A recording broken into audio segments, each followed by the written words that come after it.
I have crunched the numbers on all of the mounts that have been added into the War Within to answer one question.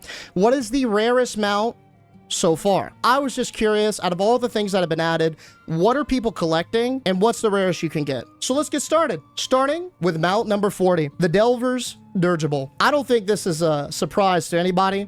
This is one of the very first ones that you get off rip into the War Within journey. As such, 28% of the player base has it. Almost 2 million have gotten this one. Spot number 39, we've got the Plunder Lord's Golden Crocolus. This one you get from the trading post. Clocks in with 26% of the player base, 1.8 million owners. Next up, spot number 38, we've got the Slate Stone Ramolith. I love these mounts. Interesting twist in the classic Ram. The perfect addition for like an Earthen. It's a callback to the dwarves, the OG ones, but with its own little War Within twist, yeah? This one's got 1.2 million owners. 17% of the player base has this one. And you get this one just by doing the Allied Race Earthen achievement. Next up, spot number 37, the Swarmite Sky Hunter. This one is one of the easiest ones, I think, to get in the War Within. So if you're looking for an easy, brand new bug mount to grab, this one's going to be the one. A lot of people have taken this one. Over a million, 14.5% of the player base. Next up, the Keglegs Radiant Crocolus. Also coming in as a trading post reward, just shy of a million players overall, 14.04% have got that one. Spot number 35, we've got the Remembered Golden Griffin. Now, here's one of the first discrepancies that we run into. This one technically is added in 11.0. But you got this one from the Remembrance events, the War Within pre-launch event for 20k residual memories. I felt like just because it was included in 11.0, we should include it anyway. Doesn't hurt, right? Over 700k people collected this one, 10.5% of the players. Next up, spot number 34, right behind the Alliance one, we've got the Horde one. It's the Remembered Wind Rider. I read online that you get these in a pair, so if you play both factions, as soon as you get the Griffin, you could also get the Wind Rider. Hey, I'm a Horde Andy, but that would explain why they're so close. Next up, at spot number 33, one of, I think, the coolest mounts added to the game, we've got the Hand of Reshigal. Oh boy, this one's special for me. I got the Hand of Salaranga, which is one of the rarest mounts you could still get in the game, by suffering for months in the maw. You got this one at the trading post. A lot of people cashed in on this bad boy. 9.2% of the player base. Next up, spot number 32. We've got the Dauntless Imperial Lynx. This one is a rare drop from the Lamplighter supply satchels. Super low drop chance, but now that the expansion has been out for a little bit, a lot of people have managed to grab this thing passively. 6.2% of the player base, almost 500k players. Next up, we've got the Machine Defense Unit 111. This one also comes from a weekly event, the Awakening the Machine event in the Ringing Deeps. I got this one on stream. I was mega hyped. It's one of my favorite mounts, and apparently it's a fan favorite. Almost 375,000 players have this one. Next up, the Soaring Meter Bee. A flaming bee, you had me sold, dog. Just seeing this right here got me high for the expansion. And I wasn't the only one, because evidently almost 300,000 other players were obsessed with farming this bee. 3.7% of the total player base got it. It's the farm where you get 900 sizzling cinder pollen. That gets you that glorious bee. Next up, I think this is probably going to be our first surprise so far. At spot number 29, we've got a very notorious mount, Belladar Spawn. I thought this was going to be a little bit higher on the list, and it has nothing to do with the fact that I haven't gotten it yet. It has everything to do with the fact that it's a pretty low drop chance. But if you really want this one, and you really want to collect it, you could target farm it relatively easily. How easy, you might ask? Well, ask the 200 or so thousand players that have already gotten this one.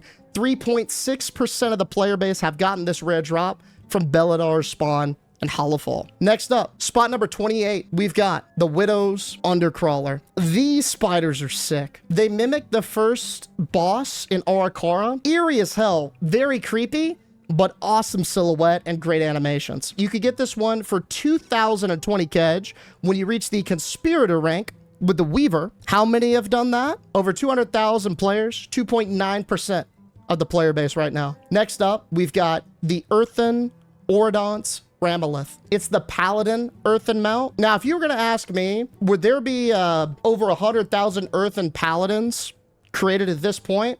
I would be dubious, but doesn't matter what I think. 184,000 Earthen Paladins are riding this gem-encrusted ram. Next up, we've got the Frey Feather Hippogriff. This one you can purchase from either Babadormu or Granadormu and Tanaris for time-warped badges during the 20th anniversary event. 139,000 went for this thing. Almost 2% of the total player base. Next up, spot number 25, we've got Sizeborg. This somewhat surprised me, but when I thought about it, not really. I think the quest item to start this is at 100%. It's a zone-wide notification when the NPC comes down. There's a pretty sizable farm behind this thing, and it's gated behind a rare. If you ask me, how many people would take that? It certainly wouldn't be the 133,000 players that did. It is one of the coolest mounts, and I think this one suffers from a little bit of the issue that a lot of the difficult to obtain but cool looking mounts suffer. One of the biggest things that I see with mounts is that oftentimes the difficulty in acquisition becomes diluted a bit if the mount is worth it. Ashes of Alar is a great example. Really sick mount, very low drop chance, but because it's so cool, a lot of people target farm it, and because of that, a lot of people get it, and then it's not as rare. So it's like suffering from success. I think Sizeborg is suffering from success a little bit because it's so cool. Next up, spot number 24, one of the more recent addition ones, the Cold Flame Tempest. This one you get from doing the Cool 20 Years achievement, which is the WoW 20th Anniversary Meta achievement. 126,000 people have gotten this thing. Roughly 1.8% of the populace so far are flying around on this Icy Phoenix. Next up, we've got another Undercrawler special. It's going to be the Heritage Undercrawler this time. How many have gotten this one? Over 115,000. And you get this one for 2k Kedge when you reach Conspirator rank with a general. Next up, spot number 22. We've got another Undercrawler, only this time the Royal Court one. You get this one from 2k Kedge when you reach Conspirator with the Vizier. This one, slightly less people have, clocking in at 104,000 players. Just under 1.5% of the total player base. Rounding out spot number 21, we've got the Ferocious Jawcrawler. This is going to be one of our very first big boy renown mounts. You grab this one by getting renown level 22 with the Severed Threads. Now, that's a lot of dailies. That's a lot of rep. But despite that, almost 100,000 people have jumped through that hoop to get this beautiful bug. Roughly 1.4% of the entire player base. Next up, spot number 20, our first mole mount. It's the Crimson Mudnose. This one you grab from Renown level 19 with the Assembly of the Deeps. Again, pretty beefy to get at this point, but regardless, 97,000 people have this thing. Next up, spot number 19. Another Lynx, but this time it's the Vermilion Imperial Lynx, the little red variant. This one is Renown level 21 with Hollowfall Arathi, and it's got 96,432 owners. Next up, is going to be a stream favorite, one that we farm for quite frequently. It's Ol Bol Rufus. This one you get as a rare drop from the Lurker of the Deeps mob, and you spawn by pulling 5 levers that are all sprawled out across the ringing deeps. This is one of those where you got to kind of be in a group for. It's a little bit of collaborative effort, but despite that, 91,000 people have come together to try and get this beautiful mole. Next up, spot number 17, another Ramolith edition. It's going to be the Shale one this time. You grab this one by reaching Renown level 18 with the Council of Dornegal. 83,000 people have snagged this one. Next up, spot number 16, we have Alunira. This one is a little bit of a surprise to me as well. This is something that I feel like you got a shard for right off the gate, and so you immediately became knowledgeable about this thing's existence. I was surprised it was at number 16. I really was. The particle effects on this thing are gorgeous. It is a little bit more deterministic to farm because you got to sit there and farm out the 10 shards. I kind of expected it to be suffering from more success, like Sizeborg, for example. Only 79,000 people have collected the 10 crackling shards to unlock this thing. Roughly 1.13% of the player base. The next one actually really surprised me. Spot number 15, we've got the Diamond Mech Suit. I didn't think this would be here. It's a Keystone Master mount. It requires 2k IO to grab. How many Keystone Masters do we have?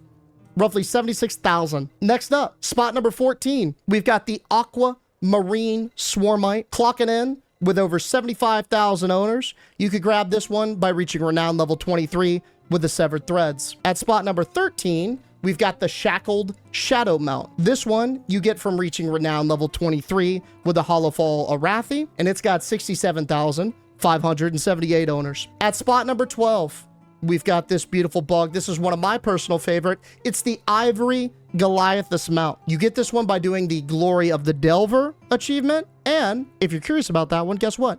I got a little guide on this one on the YouTube channel on how to get this. Now, why would you want to go for a bug mount like this? Well, because less than 1% of the player base still has this thing right now. 64,000 players have jumped through the Glory of the Delver hoops, so it puts you in a nice little elite category. Next up, spot number 11, one of my favorite mounts, is the Sureki Sky Razor. I don't know what it was about this mount, but I feel like when the raid first released, we saw this thing drop like hotcakes. I think the first 2 times, maybe 3 times, we cleared Queen on Surek in my raid, we saw this thing drop. You know what? I rolled a 3 and a 6. So, unfortunately, I was not one of the lucky few. But despite that, over 50,000 players were lucky enough to obtain this low drop chance mount from Queen on Surek. Spot number 10, we've got the Cyan Glowmite. This one you get from reaching Renown level 23 with the Assembly of the Deeps. Unfortunately, I don't have the Renown level, but guess who does? 35,000 players, 0.5047% have this thing. Spot number 9, we've got another beautiful bee mount. It's the Smoldering Cinder Bee. This one you can obtain by reaching Renown level 23 with the Council of Dorganol. Like the other Cinder Bees, it's got that flaming aesthetic going on, only slightly bolder colors this time around, and it's got 23,541 owners. Next up, spot number 8, we've got the Vicious Sky Flare. This one is the Alliance PvP season reward for War Within Season 1. How many people have this thing? Answer, 0.33% of the player base. 23,000 players. And then, right behind it, we've got its Horde brother.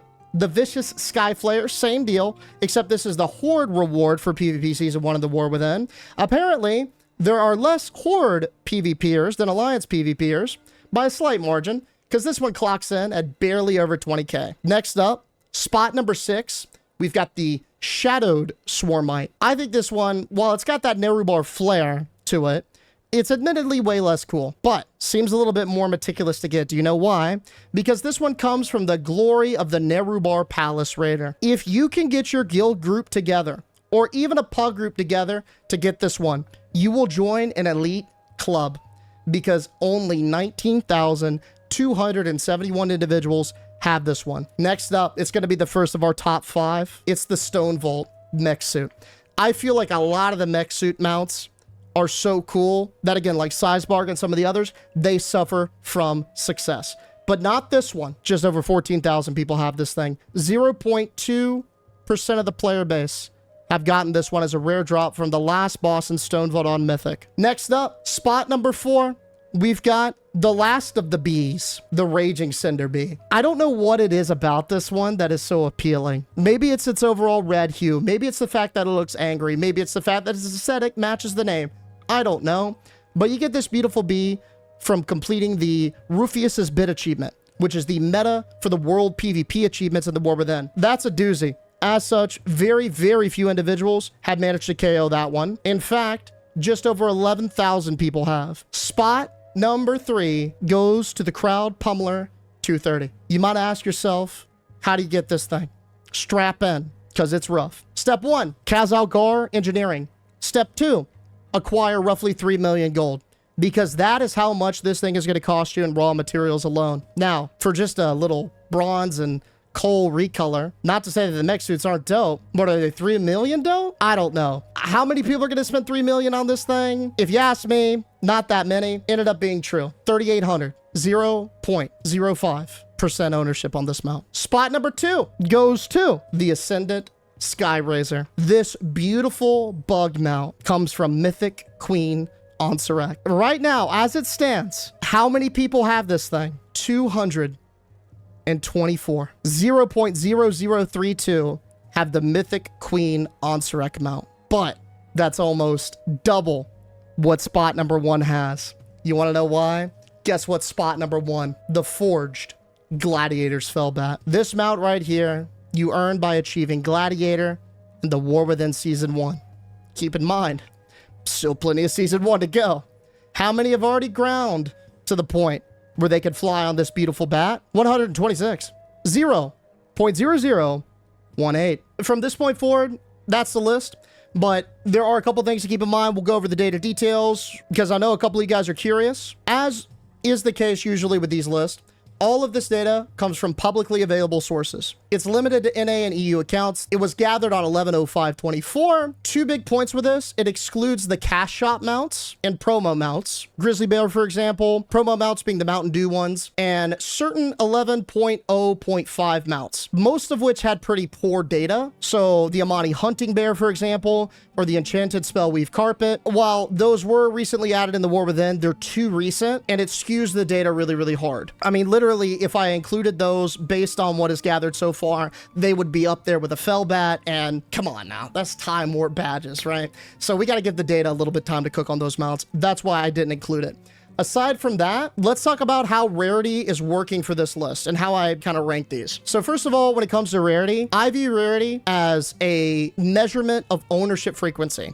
So a mount is rare if very few people have it, right?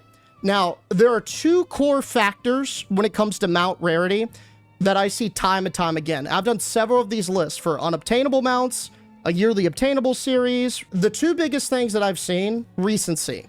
Recency heavily skews rarity, meaning the more recent amount is added to the game, the more rare it tends to be. Makes sense, right? Number two, popularity. Popularity has a very, very intense effect on rarity. Sometimes a mount is rare just because it's not popular. A great example is the protoform synthesis mounts. If you asked your most seasoned mount collectors what their most prized possessions would be, none of them would mention a single protoform synthesis mount. However, those are some of the rarest that you could have obtained for a time. That can also go the other way. If a mount is too popular and it's too cool, it could be farmed to death, despite it being pretty hard or pretty difficult to obtain, right? Which leads us to our final point. Difficulty doesn't always influence rarity and is a bit diluted over time. Something that I have noticed after pouring the data for hundreds of mounts is things that were really, really hard back when they were current, given enough time, end up not being as rare as they used to be in their heyday. There are a couple of prime examples. The Time Lost Proto Drake, in terms of all of the mounts in the game, sits at spot number 276 in rarity. Baron Rivendare's Charger at 325. Invincible at 387, and Ashes of Elar at spot number 527. I think at face value, a lot of people would say these are some of the rarest in the game. In terms of their method of acquisition, sure, all very, very low drop chance. TLPD is on a death respawn time. I mean, it's awful. But in terms of how rare they are, based on how many people have them, they're not that rare. They're pretty common. And that's mainly because these mounts have been out for a while. They are really cool. They're community flexes, and they've been farmed to death. A little bit of a misconception that I see time and time again with rarity. Just because something is difficult to obtain, or used to be hard to obtain, or is perceived as rare, doesn't mean it's actually rare. That's going to round it out. So if you guys got any questions about any of the mounts that we saw on this list, are curious where something is, why something was omitted, or just about, I don't know, what I had for lunch, let me know. I want to answer all the questions that I can about this stuff. I love it. I'm a big nerd when it comes to the data stuff, so I want to give you guys the opportunity to ask.